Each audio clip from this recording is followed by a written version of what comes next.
Miles of pristine shoreline stretched along the coast of a sleepy beach town, beckoning surfers from all around. Spring break had arrived, and 6 friends from college decided to take advantage of the swell. They had heard whispers of a legendary wave that formed miles from the shore, known as the Abyssal Tide, but only few had ever witnessed it. "Gnarly, isn't it?" Jack shouted to his friends, his sun-bleached hair whipping around in the ocean breeze. "I've heard this wave can be the ride of a lifetime."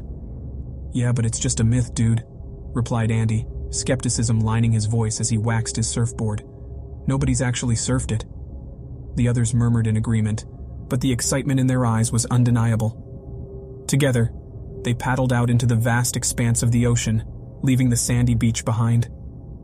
Laughter filled the air, mixing with the sound of crashing waves as they made their way farther from the shore. Hours passed as the sun began its descent, casting a warm orange glow over the water.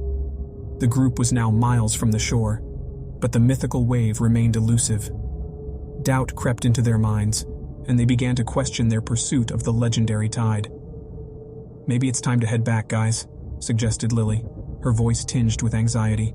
"It's getting dark, and we're way too far out." "Are you kidding?" Jack scoffed, his bravado unwavering. "We're on the verge of something epic. I can feel it." As if on cue, the ocean began to churn, and the once gentle waves swelled to monstrous proportions. The group exchanged nervous glances as they prepared for the ride of their lives. "It's the Abyssal Tide," shouted Jack, a wild grin plastered on his face. "This is it." One by one, the surfers caught the immense wave, the roaring water carrying them farther and farther from the shore. It was the ride of a lifetime, until it wasn't. In the blink of an eye, the wave collapsed, leaving the friends stranded in the middle of the ocean, miles away from land. The sun dipped below the horizon, plunging the world into darkness. "Okay, this is bad," muttered Andy, treading water alongside his friends. "Really bad."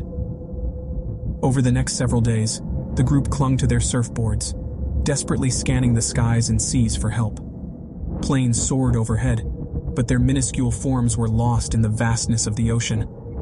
Boats passed by, but they were no more than dots on the horizon, oblivious to the stranded surfers.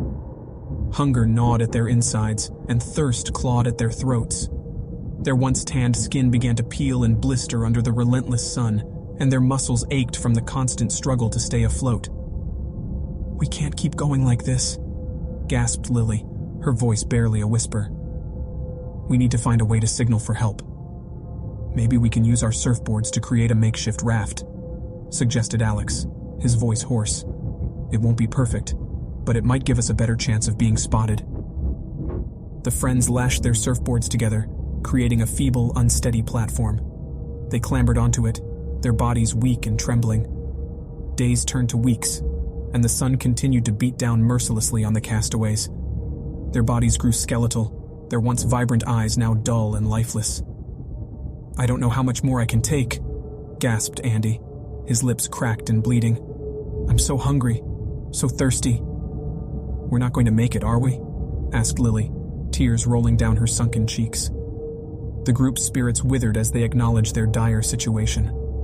Desperation settled over them, and their conversations dwindled to pained whispers, conserving energy for their survival.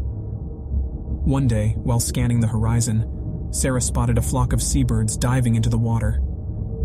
"Guys, there might be fish nearby," she exclaimed, her voice raspy but hopeful. With the last of their strength, they fashioned makeshift fishing lines from the cords of their board shorts and bikini tops. They spent hours casting their lines, hoping for even a small morsel of sustenance. Luck was on their side, and they managed to catch a few meager fish, sharing the raw flesh among them. It was barely enough to keep them alive, but it provided a brief respite from their hunger.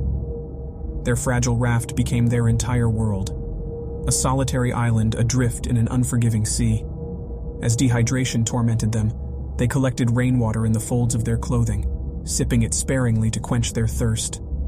Every drop was a precious gift from the heavens. One by one, the friends succumbed to the cruel embrace of the ocean's merciless depths. Starvation and dehydration claimed them, their once strong and athletic bodies now frail and broken. Still, the ocean continued to carry them, their makeshift raft a pathetic speck among the infinite blue expanse. The days stretched into an endless nightmare, time losing all meaning for the doomed surfers.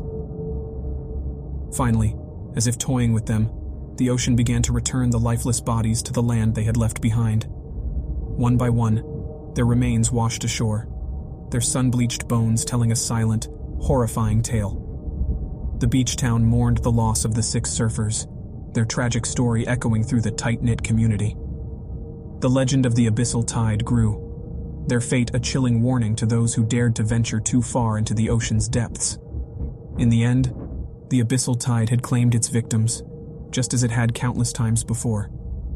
The ocean, ever indifferent, continued to ebb and flow, its dark depths holding secrets that were never meant for human eyes. And in the distant horizon, the waves whispered a haunting melody, an invitation to those brave or foolish enough to seek the thrill of the Abyssal Tide once more. For in the heart of the ocean, the line between desire and destruction is blurred, and those who dare to ride the waves may find themselves forever lost in the unforgiving grasp of the abyss.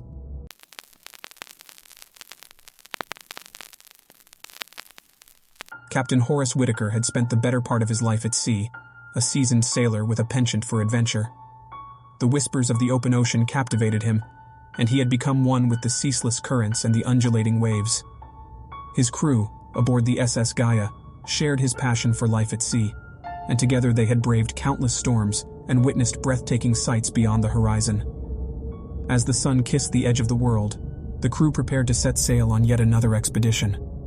The salty air mingled with their excitement, and as the ship cut through the water, they felt a sense of unity in their shared purpose.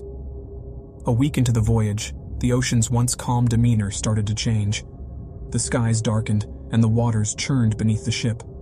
The winds howled with an ominous warning, and the crew could feel a disturbance in the natural balance of their world. "What's going on, Captain?" asked Jonas, the first mate, his voice trembling. "I don't know, Jonas. I've never seen anything like this before. We must remain vigilant and keep our wits about us," replied Captain Whitaker, his eyes scanning the horizon. As the days passed, the storm's intensity grew, and the sea revealed an eerie secret. A darkness settled over the SS Gaia, a feeling of impending doom that cast a shadow over the crew. They whispered amongst themselves, speaking of ancient legends and monstrous creatures that lurked beneath the waves. On the 10th day, a thick fog enveloped the ship, cloaking it in an impenetrable veil. The crew strained their ears to catch any sound, their hearts pounding in their chests. Suddenly, a deafening roar shattered the silence, and a monstrous wave appeared on the horizon. "Captain, look!"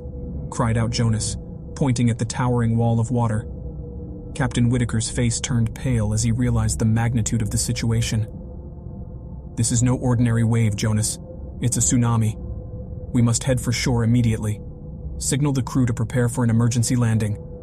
The crew scrambled to their stations, their eyes wide with terror as the monstrous wave drew closer. Captain Whitaker's hands gripped the wheel tightly, his knuckles white as he steered the ship towards the nearest island. As the tsunami gained on the SS Gaia, the sailors worked tirelessly, adjusting the sails and securing the equipment. They exchanged tense glances, knowing that their lives depended on their ability to reach the shore. "We're running out of time, Captain," yelled Jonas, his eyes fixed on the growing wave. "Keep working, Jonas. We'll make it. We have to," Captain Whitaker replied, his voice cracking with desperation. The island's coastline loomed closer, but so did the colossal wave. The crew could feel the ocean's power as it dragged them towards an inevitable doom. "I can see the shore, Captain. We're almost there," cried out Emily, the ship's navigator. But as the words left her lips, the wave crashed down upon the SS Gaia. The ship buckled under the immense pressure, and the crew was sent sprawling across the deck. "Grab onto something," screamed Captain Whitaker as the ship was torn apart by the force of the tsunami. The sailors clung to whatever they could find, their eyes wide with terror as the water engulfed them. Jonas and Emily held onto each other, their hands slipping as the icy water tore them apart. "I'm sorry, Jonas, I can't hold on any longer," Emily cried out, her voice barely audible over the roar of the wave. "I won't let go, Emily. We'll face this together," Jonas shouted, his grip tightening around her wrist. But despite his determination, The relentless current proved too strong, and Emily was ripped from his grasp. Jonas watched in horror as she disappeared beneath the churning waters. As the ship succumbed to the tsunami, the sailors found themselves submerged in a nightmarish underwater world. Captain Whitaker struggled against the current, desperately trying to reach the surface. His lungs burned, his vision blurred, and his limbs grew weak. "Captain, over here!" cried out a voice, barely audible amidst the chaos. It was Thomas, the ship's cook, who had managed to grab hold of a floating piece of debris. He extended his hand to the captain, his fingers trembling with exhaustion. Captain Whitaker mustered the last of his strength, reaching out for Thomas's hand. Their fingers brushed, but the ocean's pull was too strong, and the captain was dragged back into the abyss. The tsunami's wrath showed no mercy, tearing the SS Gaia apart and scattering the remnants of the ship across the ocean floor. The sea claimed the sailors one by one, their screams echoing in the watery depths as they succumbed to their fate. As the final moments of the crew played out, the waters began to calm, the tsunami's fury dissipating as quickly as it had arrived.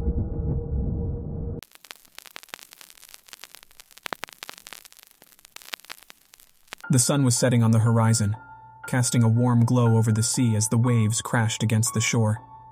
The sounds of laughter and joy filled the air as the Wilkins family enjoyed their annual vacation to the idyllic coastal town of Sandy Shores. It was the perfect getaway for Amelia and Jack, who both had demanding jobs in the city, and their children, Sarah, age 10, and Tommy, age 7. "Hey kids, why don't you go build a sandcastle while we relax?" Amelia called out as she stretched out on a beach chair next to Jack, who was sipping on a cold beer. Sarah and Tommy ran off to gather their sandcastle building tools, and Amelia and Jack exchanged a loving glance. It had been a tough year for the family, and this vacation was just what they needed. As the children started building their fortress, Amelia noticed something off in the distance, in the water. She squinted, trying to make out what it was, but couldn't quite see clearly. "Jack, do you see that?" she asked, pointing towards the ocean. Jack shielded his eyes from the sun and looked out to where Amelia was pointing. "Yeah, I do. Maybe a dolphin? They're pretty common around here."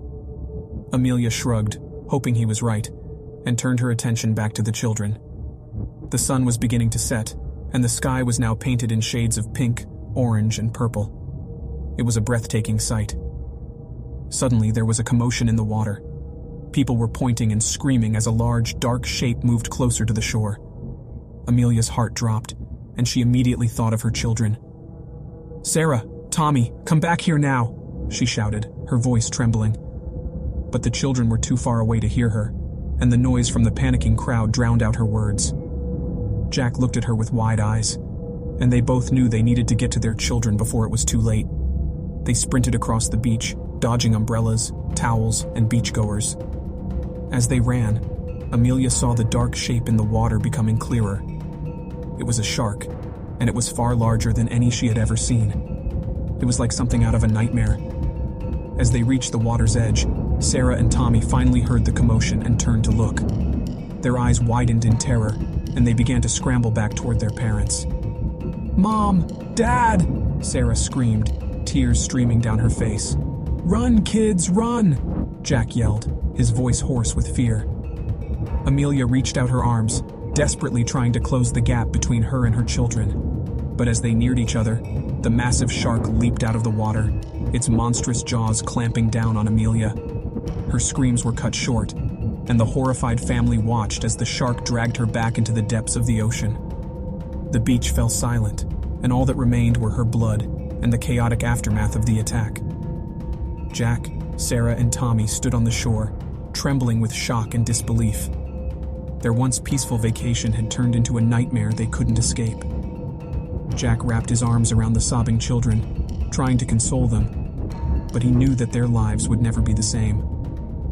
Days after the tragedy, the Wilkins family returned to their home in the city, their grief as heavy as the dark storm clouds that loomed overhead. Jack tried to be strong for his children, but the weight of Amelia's loss bore down on him like an unbearable burden. Sarah and Tommy huddled together on the couch, trying to find comfort in each other's presence. They spoke little, and often clung to the remnants of their mother's scent on her favorite blanket. One day, as Jack sat in his late wife's study, he stumbled upon her diary. He hesitated for a moment before opening it, knowing that it would be like reopening a wound that had barely begun to heal. Despite the pain, he hoped that it might offer some solace or closure. As he read through the pages, he discovered that Amelia had been researching the coastal town of Sandy Shores. She had been drawn to its history of strange occurrences, including the disappearance of entire fishing boats and their crews. She had written about a local legend that spoke of a monstrous sea creature that lurked beneath the waters, feasting on those who ventured too far from shore. Jack's heart pounded as he pieced together the terrifying truth. Their family vacation hadn't been to a peaceful coastal town, but rather to a place haunted by a deadly secret. The locals had whispered about it for years, and now his family had paid the price for their ignorance. Determined to find answers, Jack became consumed with the same obsession that had gripped Amelia.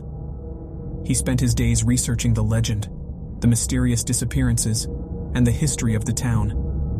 He knew that he needed to return to Sandy Shores to confront the creature that had taken his wife and seek justice for her and the countless others who had fallen victim to the beast. As the weeks went by, Jack grew distant from his children, consumed by his need for vengeance. Sarah and Tommy tried to understand their father's pain, but they missed their mother terribly and wished for the closeness they once shared as a family. One stormy night, Jack gathered his children and told them of his plan to return to Sandy Shores. "We need to face this together," he said, his voice wavering. "I can't do this alone, and I need you to be brave for your mother."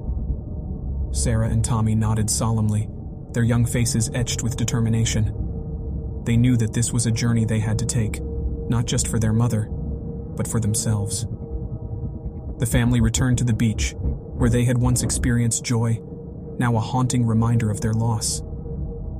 They stood on the shore, gazing out at the dark, churning waters, preparing to confront the nightmare that lay hidden beneath the surface. As the waves crashed around them, Jack whispered a prayer and held his children tightly. He knew they were walking a dangerous path, but he was determined to face the darkness and emerge victorious. In the name of their beloved Amelia, they would bring an end to the terror that haunted Sandy Shores and finally find peace. In the days that followed, the Wilkins family fought to uncover the truth about the sea monster that had claimed so many lives. Through their bravery and resilience, they would eventually unravel the dark secret behind the legend and bring an end to the creature's reign of terror.